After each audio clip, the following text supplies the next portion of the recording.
اعوذ باللہ من الشیطان الرجیم بسم اللہ الرحمن الرحیم اللہم صلی علی سیدنا محمد معدن الجود والکرم وآلہ وسلم۔ سامعین و ناظرین اکرام، السلام علیکم ورحمۃ اللہ وبرکاتہ۔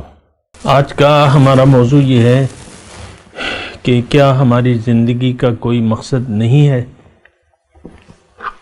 دیکھیں، ایک یہ سوچنا یا یہ خیال کر لینا یا یہ گمان کر لینا بہت بڑی گمراہی کا باعث ہو سکتا ہے اور بہت بڑے نقصان کا بھی باعث ہو سکتا ہے۔ اللہ تعالیٰ نے ہمیں بنایا ہے، ہمیں پیدا کیا ہے، اور یہ دنیا بھی اللہ تعالیٰ نے ہمارے لیے بنائی ہے، اور ہماری زندگی کا ایک بہت اچھا اور خاص اور بہت عظیم الشان مقصد ہے، اور اگر ہم وہ مقصد کو نظر انداز کر کے یا مقصد سے غافل رہ کے زندگی گزاریں گے تو ایک بات نوٹ کر لیں کہ اس زندگی کے بعد جو دوسری زندگی ہماری شروع ہوگی وہ ابد الآباد ہوگی، ہمیشہ کے لیے ہوگی۔ اور دوسری بات یہ ہے کہ وہ اچھی ہوگی یا بری ہوگی، یا بہت اچھی ہوگی یا بہت بری ہوگی۔ تو دیکھیں،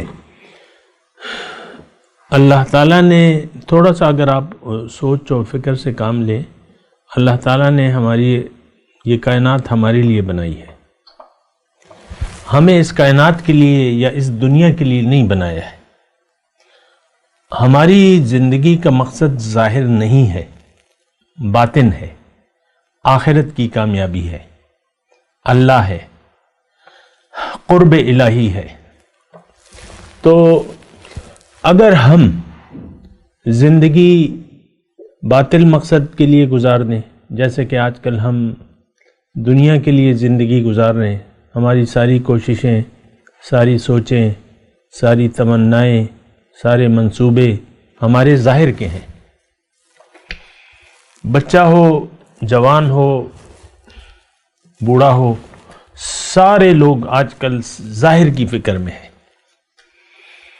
ہر دور کی اپنی اپنی پریشانیاں ہوتی ہیں۔ میں کہتا ہوں کہ 5 سال کا بچہ ہے، اس کی اپنی شغل ہوتے ہیں، پریشانیاں ہوتی ہیں۔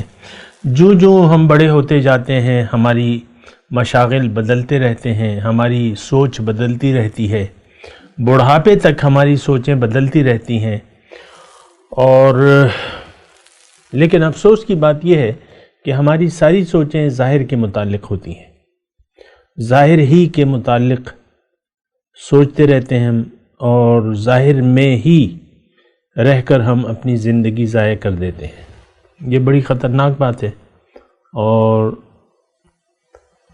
اللہ تعالیٰ نے قرآن میں فرمایا کہ افحسبتم انما خلقناکم عبثا وانکم الینا لا ترجعون، کہ اے لوگوں، تمہارا کیا خیال ہے کہ میں نے تمہیں عبث بنایا ہے، یعنی فضول بنایا ہے، اور تم میرے پاس لوٹ کر نہیں آؤ گے؟ تو یعنی اللہ تعالیٰ یہ فرما رہا ہے کہ اس آیت کی روح سے کہ میں نے تمہیں فضول نہیں بنایا۔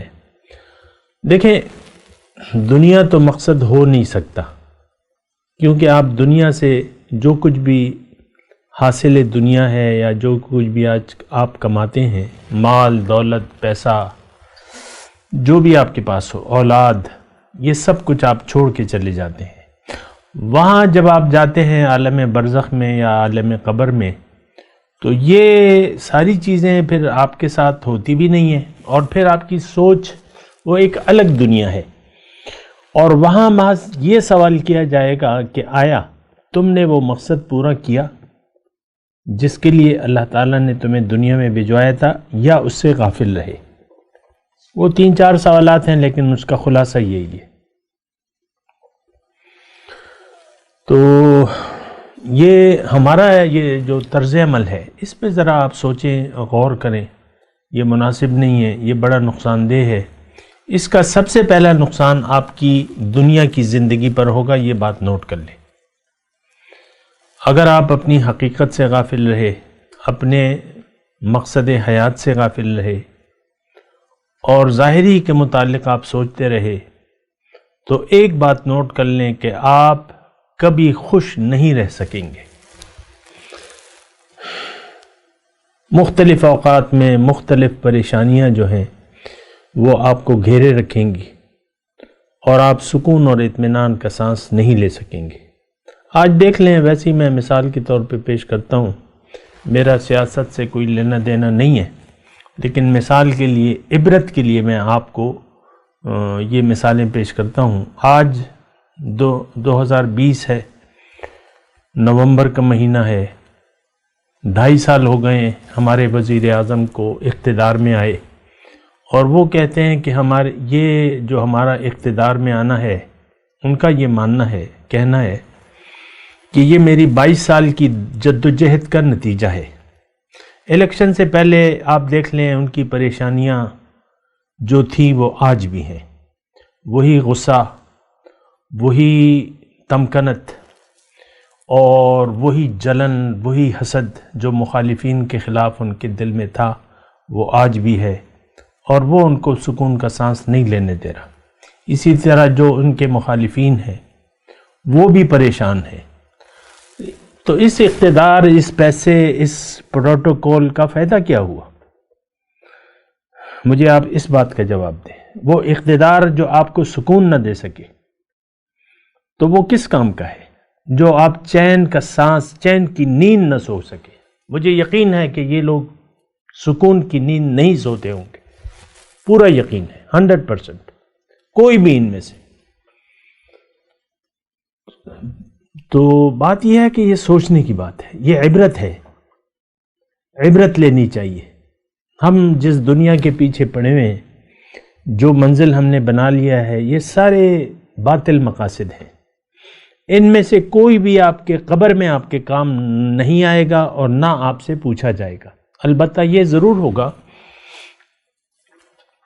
کہ جس طریقے سے آپ اس وقت زندگی گزار رہے ہیں، جن سوچوں میں، جن توقعات میں، جن امیدوں میں، اسی طرز زندگی میں، یا اسی یعنی جو زندگی گزارنے کا آپ کا سوچ ہے، اسی سوچ میں آپ کی جان نکالی جائے گی. اور جس حالت میں آپ کی جان نکالی جائے گی، اسی حالت میں آپ کو زندہ کر کے دوبارہ اللہ تعالیٰ اٹھا کھڑا کر رکھے گا. اور پھر ایک بہت بڑی بدنصیبی کی بات یہ ہوگی کہ روز قیامت آپ ذلیل، شرمندہ اور رسوا ہوں گے. تو یہ ساری باتیں ہیں، اس کو ذرا آپ دیکھ لیں، سوچ لیں. اور ابھی سے دیکھیں، جو زندگی آنے والی ہے وہ ایک تو اٹل ہے، یقیناً آئے گی. جو نئی زندگی آپ کو ملے گی وہ اٹل ہے، اس کا فیصلہ ہو چکا ہے. اگرچہ ہمارا اس زندگی پر یقین نہیں ہے، کیونکہ ہماری ساری تمنائیں، ساری سوچیں، ساری امیدیں ظاہری کے لیے وقف ہیں. ظاہری کے لیے ہم زندگی گزار رہے ہیں، اپنے آپ سے غافل رہ کر ہم زندگی گزار رہے ہیں. یہ بات بہت زیادہ غلط ہے. اپنے آپ کو پہچاننا پڑے گا، آپ کو اپنی حقیقت کو جانیں، اپنے مقصد حیات کو پہچانیں، اس کی طرف اپنا رخ پھیر لیں. یعنی آپ دیکھیں کہ یعنی آپ کو سوچنا ہوگا کہ میری منزل کیا ہے، میرا مقصد حیات کیا ہے، اور میں کیوں اس دنیا میں کیوں آیا ہوں. اور ایک بات نوٹ کر لیں کہ ہماری جو دنیا کی زندگی ہے، یہ نہ ہم اپنی مرضی سے آئے ہیں، نہ ہم اپنی مرضی سے جائیں گے. ہر ذی حیات کو موت کا مزہ چکھنا ہے. یعنی جو بھی زندہ ہے اس وقت، اس کو مرنا لازمی ہے.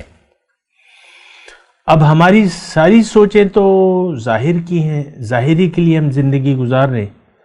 تو یعنی آپ خود ہی یہ فیصلہ کر لیں کہ آپ کے ساتھ روز قیامت اچھا ہوگا کہ برا ہوگا.